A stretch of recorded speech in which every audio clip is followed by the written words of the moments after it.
Nature's never forgotten us, and so we've forgotten. And so we don't need to save the world. I feel like we need to save ourselves. Hey everyone, this is the First Nature podcast on the Rising Man podcast channel. I'm Sean Berry. I'm here with my friend Angela Vincent, and we're out here in the beautiful Santa Cruz forest around some redwoods. It's a beautiful day. We came in here because it was a little windy out in the meadow, and I don't have a super high-tech audio setup here, so hopefully this will do. And I'm kind of excited because this is the first interview. You're my first interview. Wow, I've never interviewed someone for the podcast, let alone anybody for anything. I'm honored. This is cool. Yeah, this is cool. So thanks for coming out. Yeah, my pleasure. Yeah. I'm excited. And right now, just to kind of kick things off, I was unfolding this blanket that I brought with me for a little set dressing, and this package of cards fell out, which I had forgotten was rolled up in there. So we're like, ooh, wouldn't it be cool if we started with a card pulling? Yeah. And it's funny because I've been wanting to pull a card. I have lots of these at my house and I haven't done it. And I'm like, I want to pull a card. And then awesome. Here it is. So. Well, let's start with that and then we'll get into it. So thanks for tuning in. Okay. Well, I just pulled the cheetah. Cheetah. I'm going to read it. Get clear on your intention, stay focused, and move quickly to achieve your goal, which is interesting. Stop deluding yourself by thinking that there isn't enough time. There are too many other things to do. You're not up to the mission that's calling you to action. These and many other beliefs are delay tactics that keep you from accomplishing what you're here to do. It's much too easy to play it safe by staying caught up in the mundane dramas of life, rather than honoring Spirit's purpose for you by making a run for it. The first step is to write out your intentions as clearly as possible. Keep it nearby and create an appropriate affirmation that you can repeat several times a day. One that states your intention as if it has already occurred. Then write out a sequence of action steps that will help you move toward your ultimate goal. Don't be shy or hesitant to think bigger than you've previously allowed yourself. Once you've set up the wheels in motion by doing these steps, it's time to move. Not in some frenetic, hurried way, but steady and purposeful, designing much of your activity to support what you need to do. That really aligns with a lot of things I've been thinking about. Great. In my life. Well, let's start there. Let's we'll get into who you are and why you're here. But how does that speak to you right now? Oh, well, I've been feeling really inspired lately, but also kind of a little overwhelmed with all the things that I'm doing and want to do, and how I want to sort of align who I am with what I'm doing and what I want to give to the world. And that's kind of been changing. You know, I was a teacher for 10 years and now I'm in grad school to be a therapist. But I also have this huge part of me, maybe the majority of me, that wants to be in nature and wants to connect. Like that for me feels like the solution to so much mental health that I see now. And so I'm like, how do I, like this card was saying, like create an intention and not get caught up in all the different dramas. And I can feel my energy sometimes being pulled in all these different ways of like almost distractions of where I could focus, instead of really being like, what is it that you only have one short life, really. And what is it that I want to do? So I'm working on it. Yeah. I'm working on it. But it's unclear kind of right now, actually. Yeah. Well, I feel like that's so much of life, right? Just it's clear that it's not clear. Mm-hmm. It's clear that it's not clear. I think Alan Watts in one of his talks said that, what's the first game you play with a baby? Hide and seek. Yeah, or peekaboo, right? Or peekaboo, right? Peekaboo. I just listened to that talk. Yeah, and they're enthralled. So much of him. Yeah, it's great. And they're enthralled, and he says basically that's the eternal game is we're just playing hide and seek our entire lives, with things being revealed and then being hidden. So there's I guess there's lessons for us all right there. Yeah. It's funny. I've been listening to so much of that one lately, but trying to get inspired with that. Yeah, great. Yeah.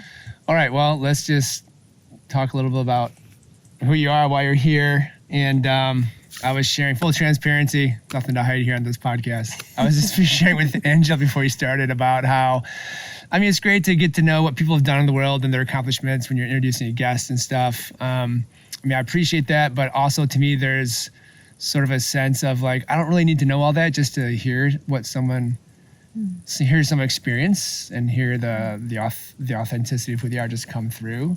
So I'm not really concerned about like what you've done or haven't done or what you're up to or not. I'm just curious more about how would you describe yourself,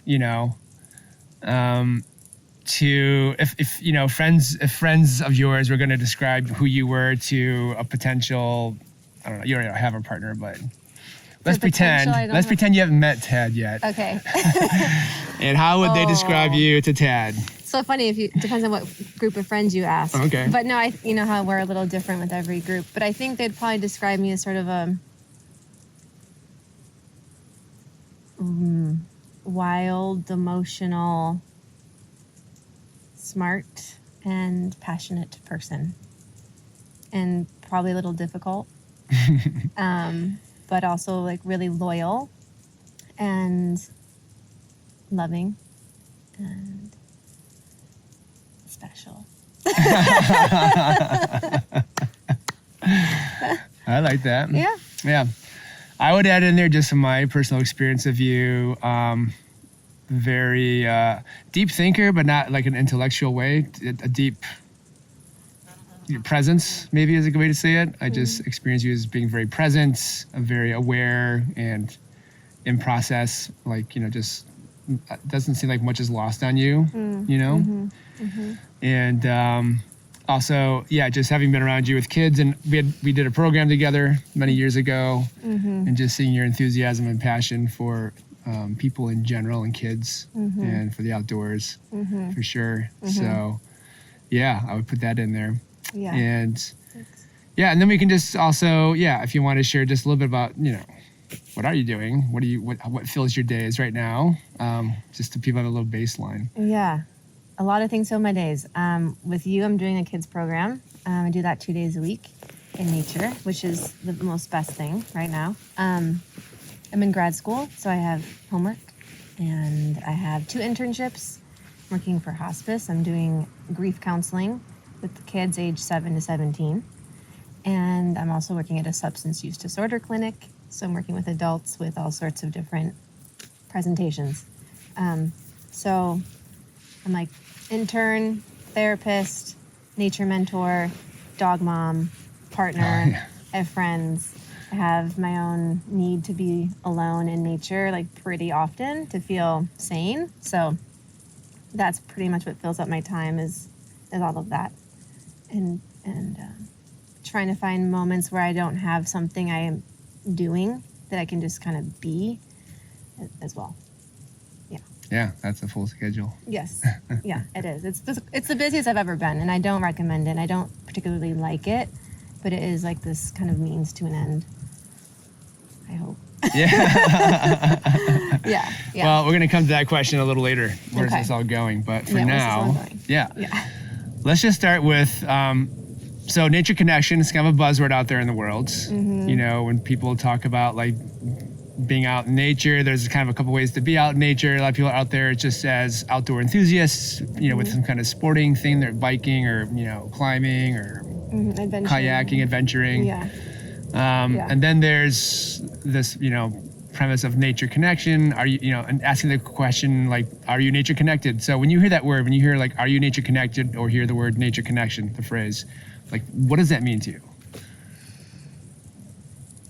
My mind kind of explodes when I hear that because it feels almost like doesn't make sense to me because I've been trying to figure out, once you asked me that before a couple days ago and just now, I was like, what is nature connection? Because the phrase automatically implies that we're disconnected and we have to reconnect. So just that, it's almost like a neuroses that I feel like there's like a mental issue that we have as a society. We probably had it for a really long time that we're separate. So we must become nature connected. We're like undoing that and to mean like we already are nature. There is no separation. And to maybe it's, for me, nature connection really just means remembering what we already are, remembering who we already are, remembering ourselves in the world, and that every iteration, every manifestation of whatever you call this, the universe, God, the divine, great spirit, like all of it is just, we're just a different human beings are another, manifestation of that same energy. So we're not separate at all. So, and that is one of the most, for me, has felt like one of the most important and poignant truths to find in my life. And also it makes me feel very at peace with life, just to know that it's already there. It's already all done, and I'm connected, and there's no way to disconnect truly, even though in our minds we might create that illusion. Yeah. So it's just remembering, I think. Nature connection is remembering. Yeah. Okay. And what would you say is like some of the ways that are the quickest rememberings for you? Like what kind of puts you back into that state of like, I am connected? I think awe and reverence. I think when it never fails, like taking kids out, or teenagers, or adults, or my parents, or people that live in the city, when you get them out on even a simple walk and there's something beautiful, like the trees or a sunset, or like there's this awe of like the complexity and the beauty and the uniqueness of nature, the external world, and then you're filled with this sense of like something that maybe you can't even name. I feel like that's the quickest way to just keep finding a way to feel that feeling. It could be through music, it could be through other ways too, but it's all, for me, it's all connected to being natural, is to be filled with a sense of awe, of wonder, of curiosity and creativity, and to be searching for that feeling, because I think naturally we want to feel that as human beings. And when you're filled with a sense of awe and reverence and like, awed at what this world, I think it's hard to want to hate it or want to destroy it or want to get involved with something that isn't supportive of life in that way. Yeah. What would you say, like, so awe, right? How would you describe your experience of awe? Like, what's going on? How do you know when you're in awe? You just like, for me, it just hits me in this, like I want to cry, or it just hits you with this like poignancy of like I think Michael Pollan in How to Change Your Mind, in his book, he called it noetic. There's a noetic sense. It's like it's true, but you can't really put words to it. You can't prove it. You just know something's true. It's like that feeling for me of, I just know this is beautiful. I just know this means something. I just know I love this and I belong here, but I can't tell you why, or I can't explain it. It's like when you feel it, you know. And I think that's what it is for me. Yeah, good. Yeah. Well, that's a good segue to the next question. So going back in time to when you were a little girl. Yeah. And thinking about when, I know you grew up in Michigan. We both grew up in Michigan. I'm not sure where you were, what your context was, but did you find yourself outdoors a lot? Were you an outdoors kid? When you were outdoors, did you feel like you encountered that state of awe and didn't really know what it was, but just found this desire to be outside? Or was it not so much that, or just how was that when you were little? Yeah, I grew up in the suburbs, north of Detroit. And yeah, we had a lake nearby our house. It was definitely suburban, but there was a lake and we had a big backyard and lots of trees. And as a kid, I go home now and I'm like, I feel so big in this yard. I feel so big in this house, and this lake looks so small. But at the time, it was all so big. And I remember just walking from my house down to the lake, which is not that far. But as a kid, I remember just seeing all the different bushes and plants and trees and thinking it was like the biggest universe and so mysterious. And I was always drawn to that. And I remember this tiny, I thought it was a huge creek at the time. Now that I go home, I see it's like literally a trickle on the side of the road. I would find frogs. I'd play in there and think I just loved it. And I remember a lot of the kids feeling that way. We always wanted to be outside. We were allowed to be, we were supported, we were encouraged to be outside until it was dark. Back then, that you could still do that in the 80s and 90s, I guess.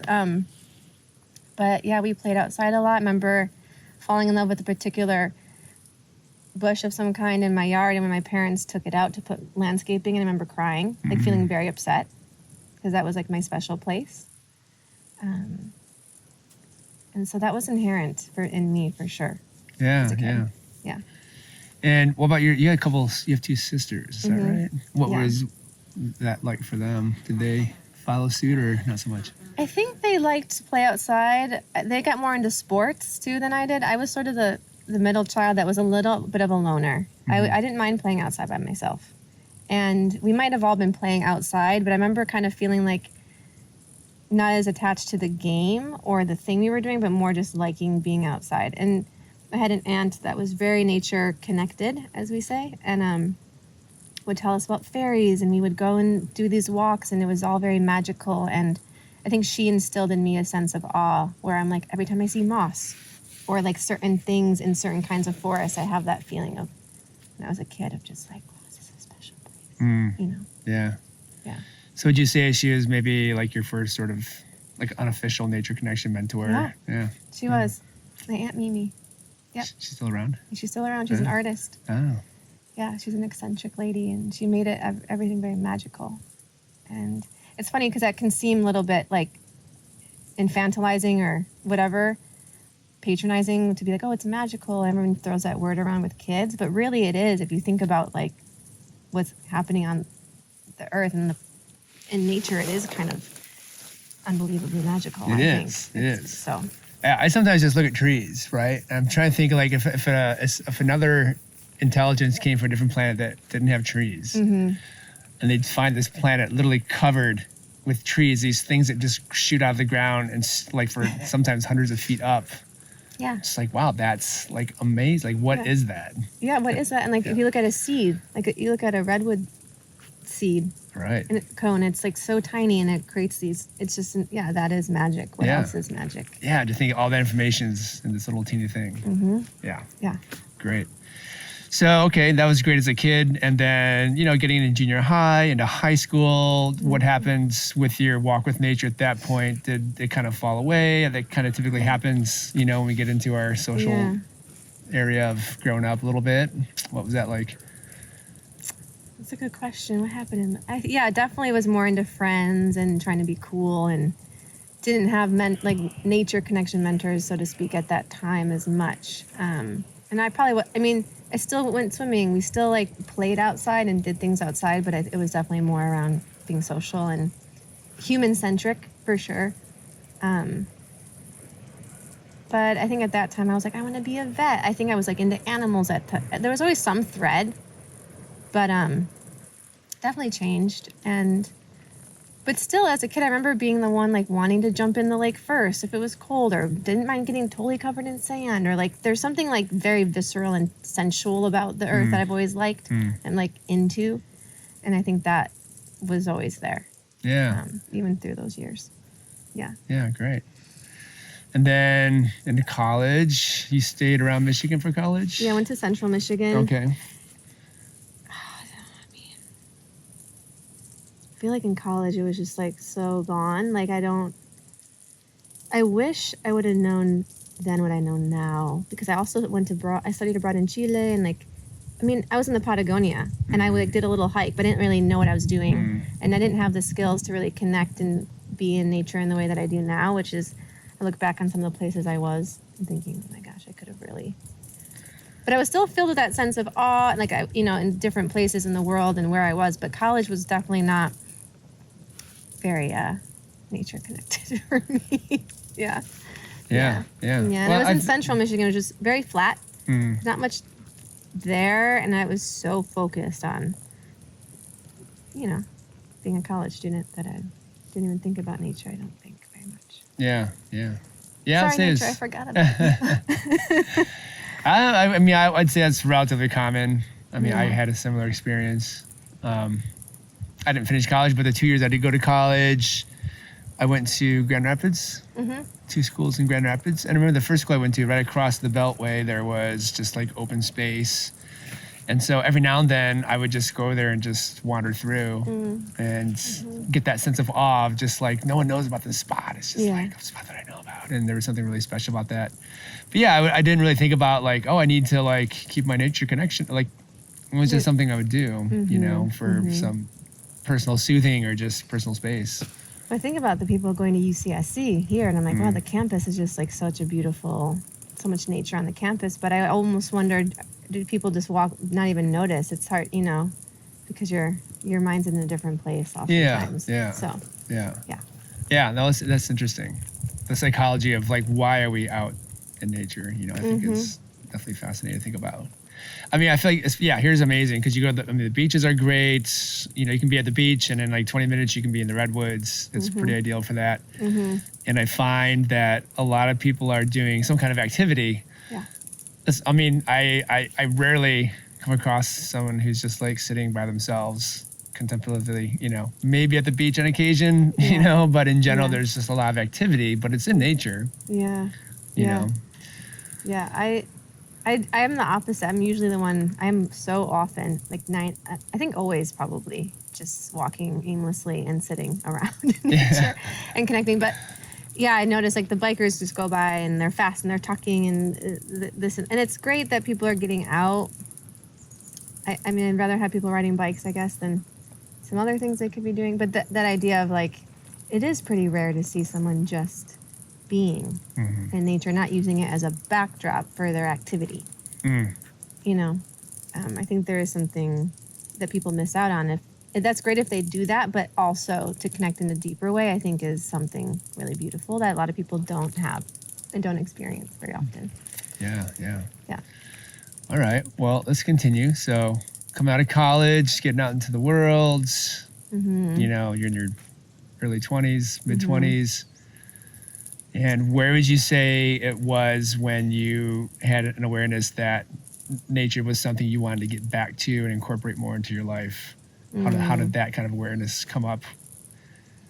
That was, I think, mainly, I was teaching in the inner city in Milwaukee, and I was also learning about more like social justice stuff at that time, and I was learning about so many things that I think I found permaculture at that time, and then I was dating someone who you know, and he was into this same permaculture idea, and we were both sort of like kind of two oddballs in the city, I think, looking for something else, like wanting to work with youth or wanting to make an impact, and we were kind of finding ourselves in the system teaching, but then there was something more. And so permaculture and coming out to California to do that program was really what brought me into that, which then brought me back into like nature connection. And that from there, it's just been a whole nother journey back to it. Yeah. In a really big way. Yeah. So what would you say? So that program, well, it's fine to call it out. It's called Weaving Earth now. It used to be called RDNA when we did it. Yeah. What would you say were the main, you know, like moments or days or certain things you just remember, like a light turned back on or just something got reactivated, you know, just looking back and thinking about like, had you not done that, you know, the different trajectory you might be on with, you know, nature. But since you did do that, then trying to identify like just a few of the moments where it's like, oh, that was really a seminal like piece of it, something got reopened, you know? Wow. We did so much in that program. We did. I mean, the whole thing was out. I think some of the games, like adults all getting together to play games, like big games where we're doing stalking and hiding, and you know, you might be hiding in a spot, getting covered in bugs and ants and by you know whatever for half an hour, and you just don't care because you're just like your adrenaline's up, you're playing this game, and I think getting to feel that, I don't know what to call it, that feeling of being, I don't want to say it's primal or wild or something because it doesn't, or feral, it doesn't really quite fit, but it's just something about that. I tapped into something where I'm like, oh, I like this feeling. I like to feel this way in my body as a human. This feels good. I feel alive. I feel revitalized. And it was a lot through the games and through just being on the land, tracking bird language, using more of the senses, like you just even using peripheral vision, using different things where you're in the modern world, you're just so linear, so straight. You're looking forward, you're doing your thing. You're really narrow visioned. So I think that was really powerful for me. Yeah, it was similar for me too. I mean, those are all really powerful things. I feel like one thing that kind of concretized it for me was just discovering that there was a language around, like just the fact there was something called nature connection. Like I never heard that word until I got there, really. True, you know, too. and basically there, just that someone had taken all the things that I did as a kid naturally, that we did as kids naturally, and kind of broke it down to categories. You know, that was sort of like, I mean, the intellectual aspect that came in. I appreciate that someone had, you know, figured out like, this is what this is, and we can talk about it now that we've put a language to it, and then opened up a whole new way to have, you know, connection and relationships with people because there's a common language. Yeah. You know, that was really powerful. And I also remember there were several teachers that came from different cultures that talked about their old ways and how important those ways were still, and that definitely touched something for me around just feeling like I just come from you know, no tradition whatsoever. Yeah, we're orphans. Yeah. There's a lot of orphan culture going on, and but there are threads to something not lost. Yeah. Yeah. Yeah, I think like the primitive skills in quotations, or the ancestral skills of fire making, those kinds of things too. Hide tanning. I think that really lit me up, because knowing those skills and having that in your hands and your body and able to do that is also very revitalizing as a human.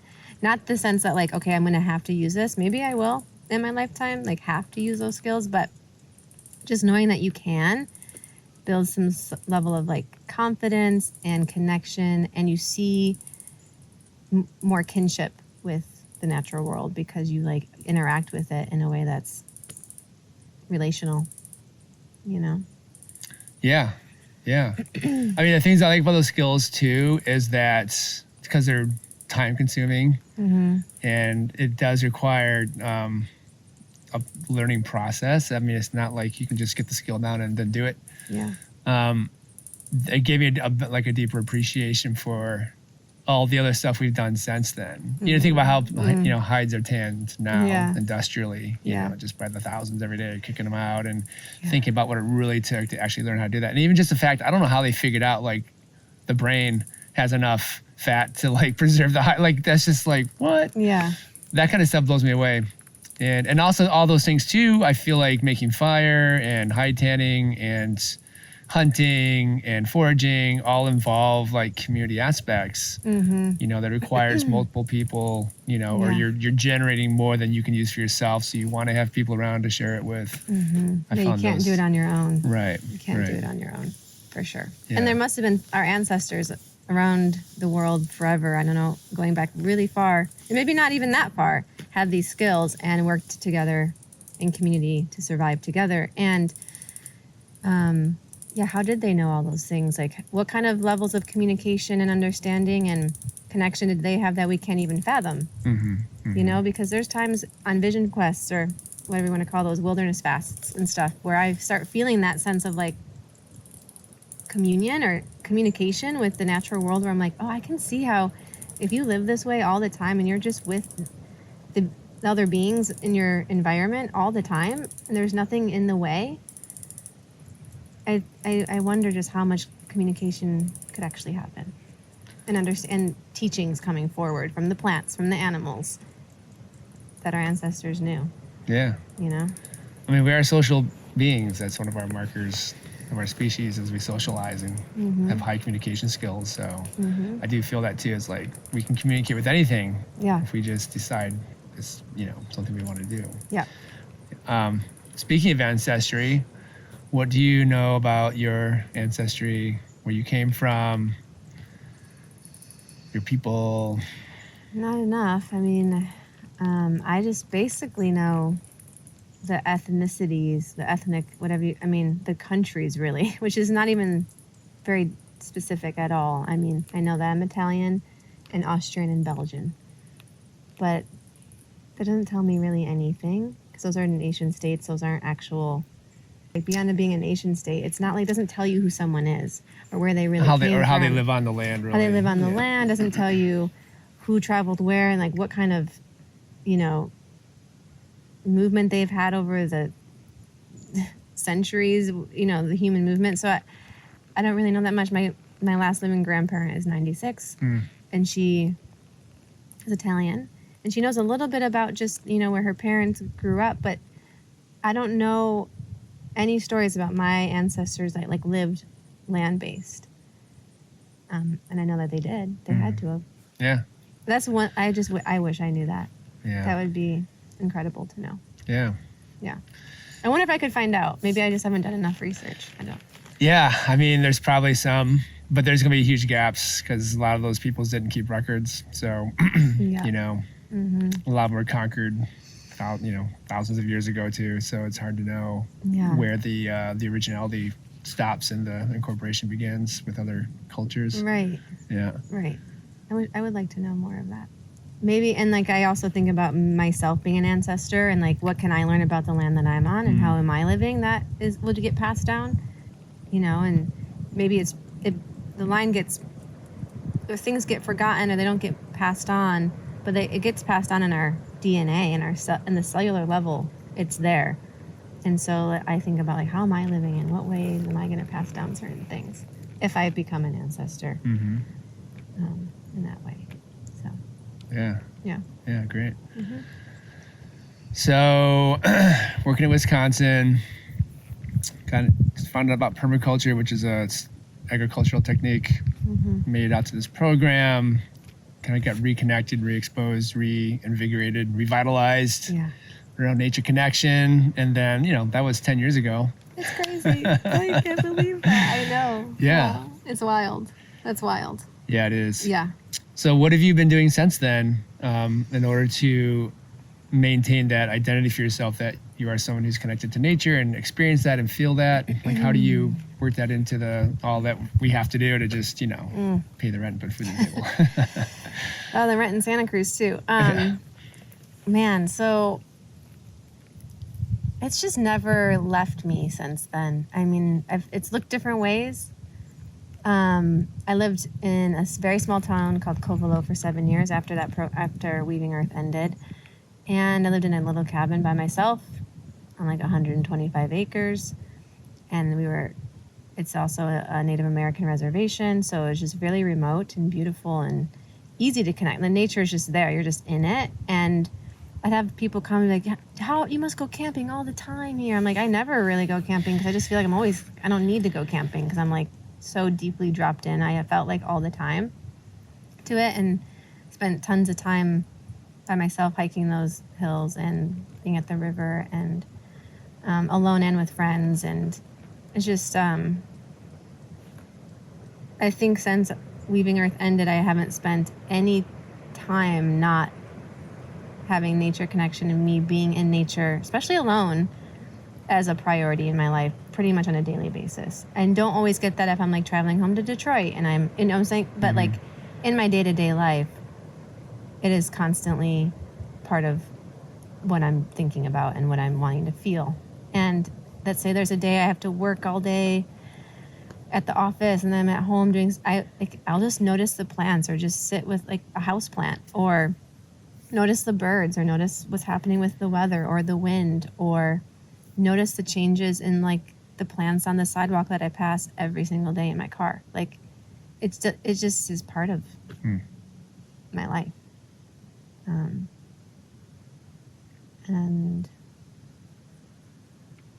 yeah. I don't know, did I answer your question? Yeah. I was just thinking about just my own path with that too. A lot of similar techniques there I have too. I know for me, there's still it's still hard to cram it in sometimes, because it's not my top priority. Even though I keep trying to push it up to the top priority, it's not. Yeah. And just wondering how that works for you. Like, how much do you want the rest of your life to flow around your connection to nature, or how much do you want nature connection to flow around the rest of your life? Like, kind of That's a good question. For me, it's a perspective shift too, because I for a long time thought nature connection looked a certain way. Like a person knew all the plants and knew the birds and would sit do a sit spot in a certain way every day. And like, it was very like conceptual and it had to like look a certain way to be nature connected. My perspective has changed a lot where I don't see nature as separate than myself. So if I'm alive and doing anything, I am nature doing something. I am with nature. I am nature. I am flowing with nature connection because I am connected to. I'm alive. So if I'm breathing, I'm nature connected. Can I hone different practices and skills and go deeper with aspects of that connection, yes. But I'd never, at this point, I rarely ever feel disconnected, even if I haven't gotten out on a hike in a few days, or even if I feel a little too busy and I'm not able to drop in, because there is a difference when I get to drop in for days on end without my phone, for example, that is much deeper and a different kind of connection. But I don't think I'm disconnected if I don't go for a walk or if I don't get on a hike, because I just feel it is me and I can never be disconnected. And that is like the sort of the big lie of separation, an illusion of separation that I feel like I'm healing in myself, and I want to help others heal in themselves. And so I keep it alive with my perspective.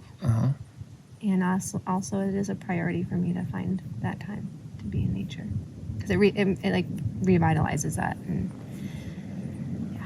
Yeah. It was something new to learn. What do you feel like is some of the ways when you're needing to get out in nature? When you're like, what are some of the ways that start showing up of I need to get in nature? Yeah. Like, okay, the connection's real. You could ask Tad that. He could tell you a whole list of things. He's like, do you need to go on a walk? Yeah, I get more irritable. I think I have way less patience for people. When I recognize that I start hating humanity, or like looking at the negative side of humans, I feel like I'm not connected to myself in a good way. And to get connected with myself in a good way, it usually means being in nature for some sort of extended period of time. And because it's interesting for me to say, we're not separate from nature, but then for me to start hating what people are doing or being really impatient with humans, which I'm like, we're all part of this, and somehow you're also very natural. You're a natural, and you're nature, and what you're doing is driving me nuts. But to withhold judgment. So so to answer your question, when I find myself being very judgmental, impatient, less hopeful about life or the future, is when I'm like, I need to go back to the big thing, like the big picture. And just sitting by a tree can bring me back there. Like, how much have these trees seen, and how much will they see that we're going to be such a blip? Like, they kind of remind me, like, it's okay. Like, you're very small. And your worries are very cute. And it's valid, and you're very sweet for caring, but just also relax. And, try to bringing more love and patience and, less judgment into the world. Yeah, great. What's the Angela look like 5 years, 10 years, 20 years from now, who's fully expressed, fully realized, fully, in her practice of being, I keep saying nature connection. That's good. You are connected, but no, that's a good. What does it look like? Where do you still feel like you need to grow or develop, or, what do you want to pursue deeper in that realm? I want to have a practice of doing more fasting every year, doing a solo fast, even with friends or other people who do that kind of thing. I'm getting out there more often for me, because I'm helping guide things more now, but I also I want to do it for myself. And if I have kids, I feel like for me, one of the things I'm most excited about is having children, or at least one, to share this with. I think that's why I love working with the kids. It's continuing to share. It's one thing to have it for myself and to hone in on what it looks like for me and get deeper and deeper into those things. But then it's another thing to be able to share it and share in the awe and wonder with kids and with other people.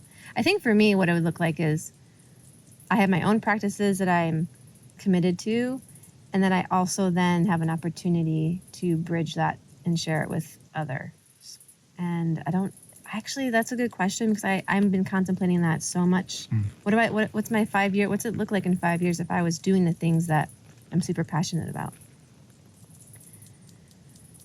I think being a therapist is something I still want to do, thank God, because I'm in my second year of grad school. But it's I'm learning that I can't just do it sitting in an office talking about people's problems with them. I need to find a way to help heal the bigger disconnect and the bigger dissonance and feelings of not belonging that I feel like so many people, almost everyone I talk to, I feel like has that. I'm like, I think I have something that would help you. And it's the niche. It's the niche. The niche. The natch. Yeah. Yeah. I agree. Yeah, it's amazing.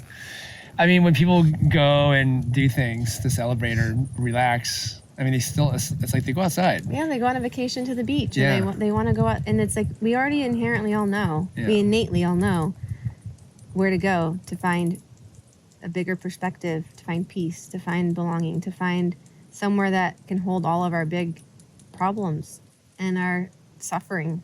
And we already all know that.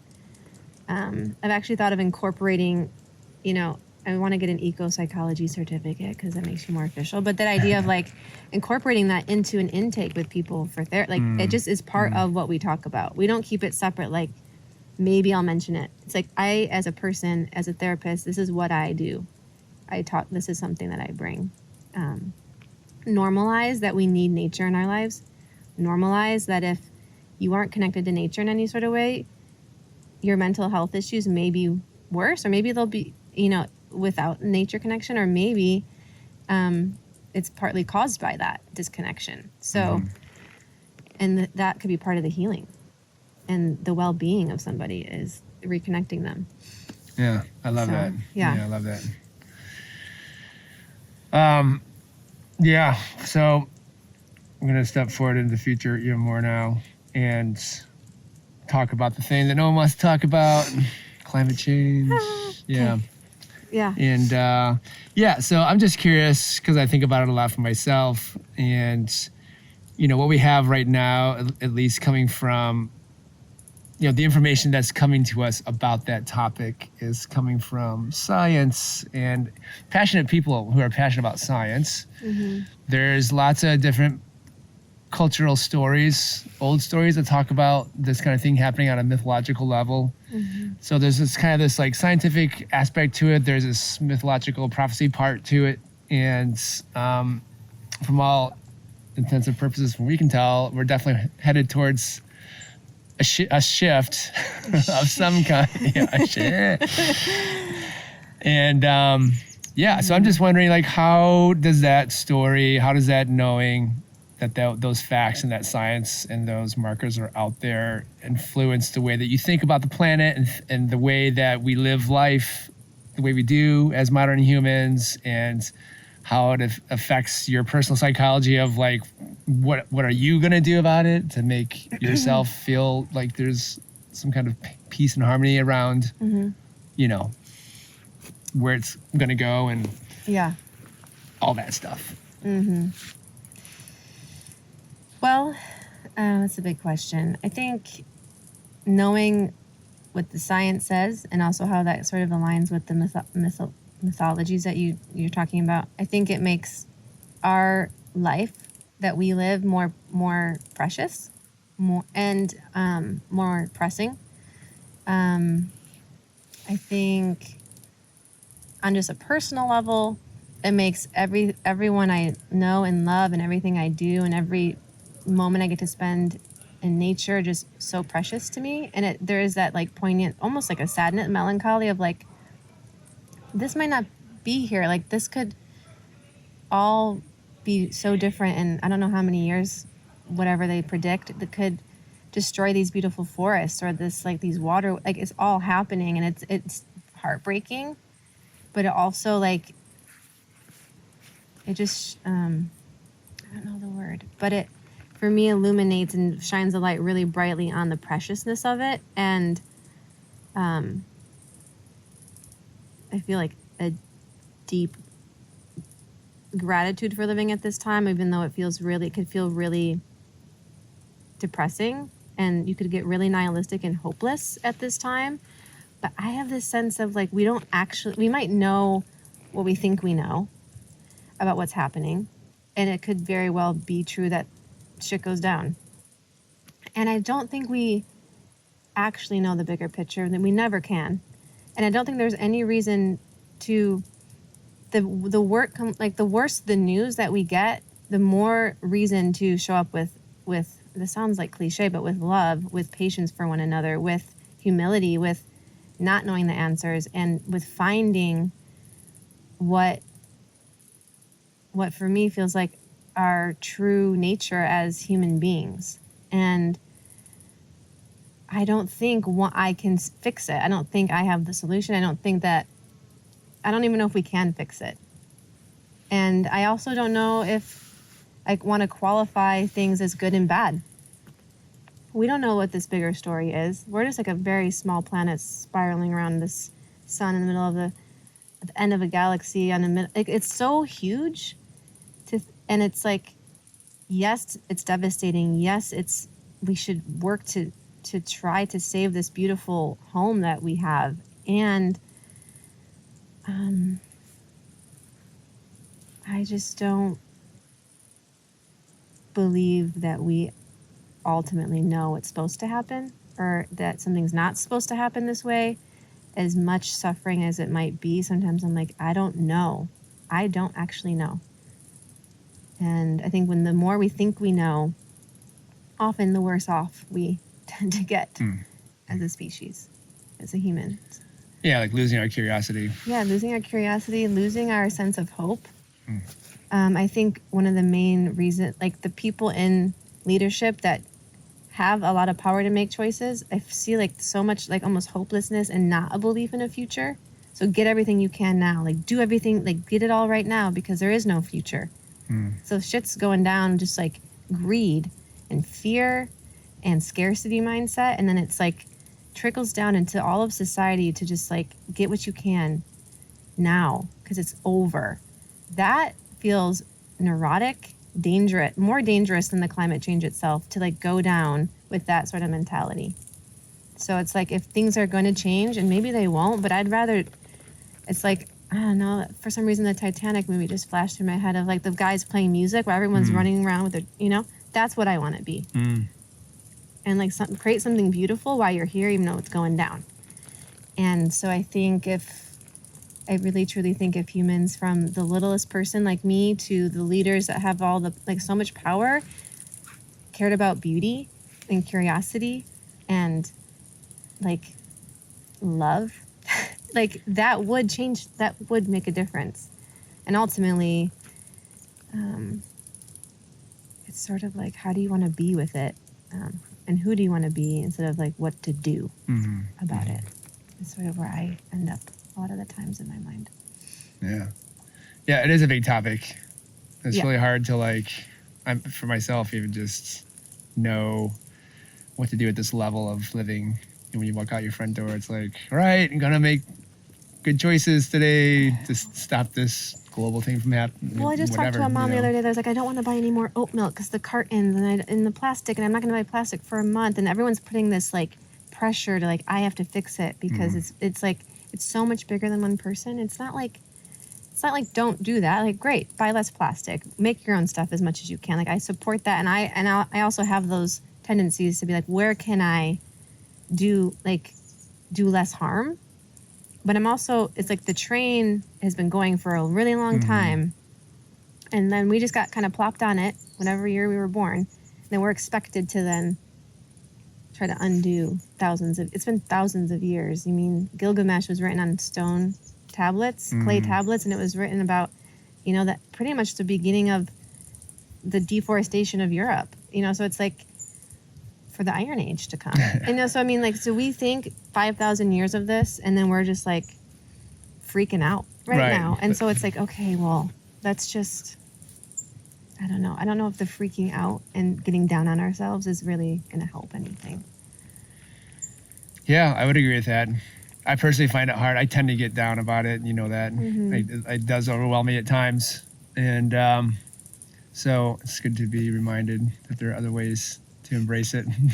Appreciate that. Well, I think too, the complexity of like embrace, like that is what, grief is really praising something that you love. So the grief of so much of the earth and our beautiful planet being in misery and dying and is because we love it.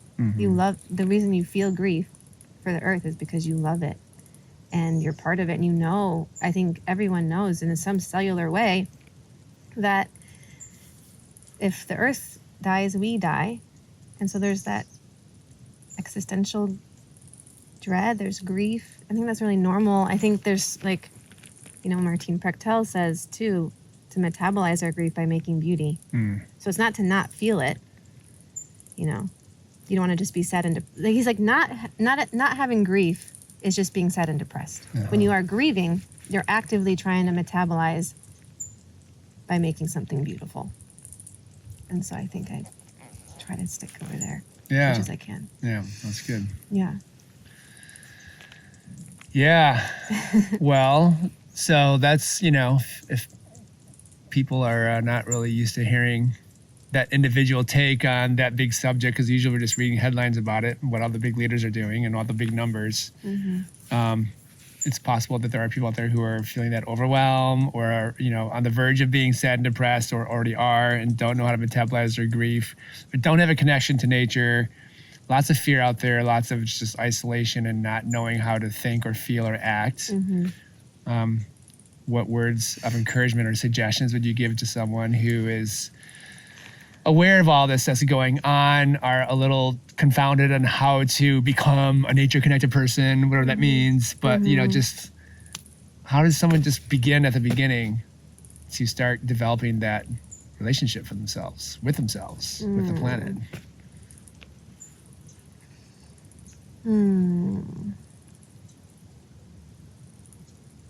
Well, first I would just tell them to remember that they're not separate, that they're already connected. They just have to remember.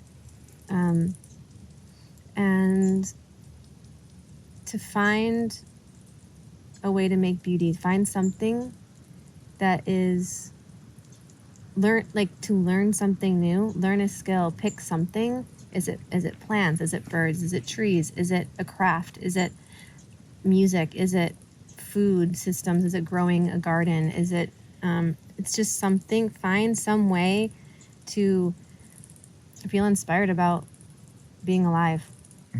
I think when you lose that inspiration for life because you're so inundated with so much bad news, and this is like, well, fuck it, I can't do anything. What's the point of doing anything? Well, there is no point in doing it. Like, there doesn't have to be a point to something for it to be valuable, to be valid. I think that's part of the disease of our minds is like, well, I can't fix it. There's no, like, this like mechanistic way of looking at life and just the linear lens, and it can be so limiting. And to just, it sounds simple, but find something that makes you happy to be alive and that contributes to life, that makes beauty, that metabolizes those feelings that if you don't metabolize, you can become depressed and hopeless. And there's probably more in there. Like, I feel like that's a really good question. Yeah, think of like tomorrow. What would someone do if they were going to start tomorrow? Greet the sun. Greet the sun. I would say, like, even if you can't see the sun, find where east is in your apartment, wherever. Know where east is. Make yourself a cup of tea or a coffee and stand there, face the sun. And before you take your first sip, stick your little fingers in there and do a little spray to the east. Just like acknowledge, like, this is a new day. This wasn't guaranteed. This is a fucking miracle. And I'm alive. And I might have a shit life, or I might feel like shit. Sorry, is that okay? I'm sorry. Yeah, that's fine. But like, here I am. Yeah. Just like start small, like whatever your routines already are. You don't have to like buy a bunch of nature gear and then find like this amazing spot to go sit. It's like you're already connected. Like your body wants to greet the sun. Your heart wants to greet the sun. The sun wants to greet you. Like, just remember that. Nature wants to see you. And nature has never forgotten us. And so we've forgotten. And so we don't need to save the world. I feel like we need to save ourselves. And I know people have said that, but that comes from that like moment of connection, the moment of remembering. Have routines like that in your day. Do the same thing when the sun sets, even if you're inside. Take a moment to stop what you're doing and just acknowledge that another precious and day that will never happen again. You just live through. Yeah, I like that. Even on a deeper level, just acknowledging the sun coming up and the sun going down is to also remember that this planet is spinning around. You know, like to me, that's so much of the awe is just these mechanisms of the universe that have just been happening all this time that we just don't think about. You know, I don't think about sitting here in the quietness of this forest that we're actually spinning around in a circle at about the speed of sound. Yeah, it's so wild. Yeah. And that's been happening every day for billions of years. Yeah. You know, you think of just about the history of mankind and all the, you know, we count the years, and the years are based on months, which are increments of times that the earth is spun around a circle continuously without stopping. You know, it's to the point where you can set a clock, you can set a mechanical clock to it. That's how consistent it is. Like, why is this even happening? Yeah. So the thing is, like, those bigger and bigger views is like, why is, like, who even knows? But like, that is happening, and it's so cool. And that we were part of it. You get to be part of it. And I think there's this, like, some of the depression and sadness is like kind of selfish, because it's forgetting that you get to be even part of it. Like, you get to be sad about it if you want to, but like, you also have to be grateful that you're part of it. You also have to know that it's precious, and remember that, like, what you just said, like the awesomeness of it is something you're part of, whether or not however the story unfolds. You get to be part of the story right now. And so many people daily just don't. Yeah, just sit in traffic, hating life. Yeah. Forgetting, you know. Yeah. Yeah, well, that's really important, for sure. Awesome. Well, is there any last things you want to share? Anything that came up while we're talking? Just little anecdotes or words of wisdom to pass on? Ideas? It's probably a lot. I feel really grateful to talk about these themes with you. Kind of helps me, like, think about how I feel and what I think, and I know it's always changing, so I'm sure I left a lot out or said too much of something. But I think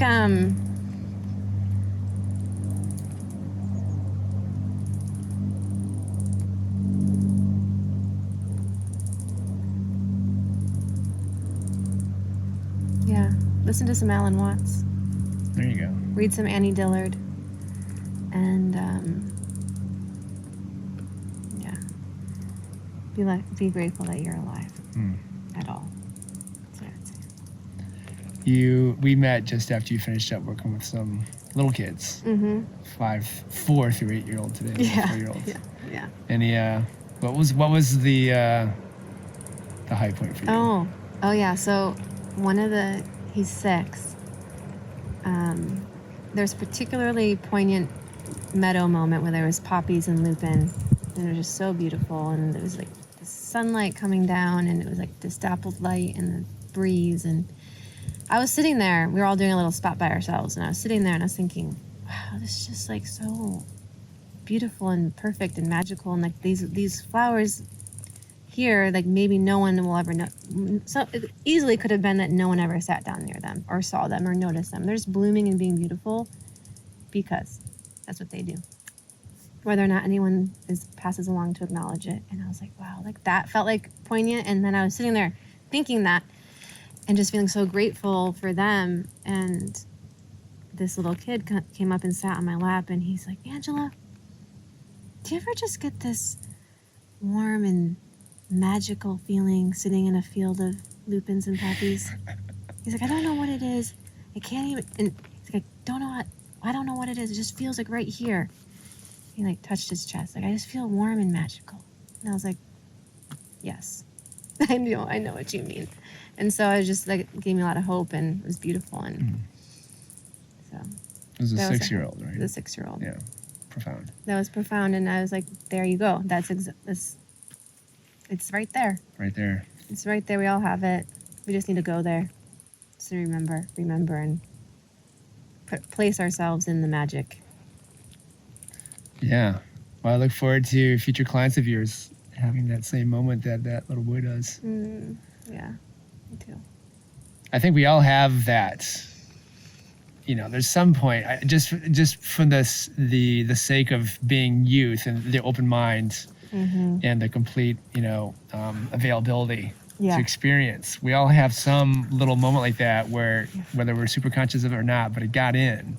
And so I feel like the power of, what you're talking about with the kind of work you want to do and how you want to do it is to just get them back to re-embodying that moment, recalling it and reopening that channel. Yes. Yeah, because the channel's there. It's just been blocked by like becoming an adult and trying to survive in this world. Yeah. But it's there. Yeah. Yeah. So it's hopeful. Yeah. Awesome, Angela. Okay. Yeah, this was fun. Thanks for hanging out with me in the woods and My talking pleasure. about nature. Yeah. Anytime. Yeah. Appreciate it. So that's it for us. I'm going to put a jacket on because it's chilly out here. And we're going to hike out of here and finish our days. But thanks for tuning in. And we'll see you next time.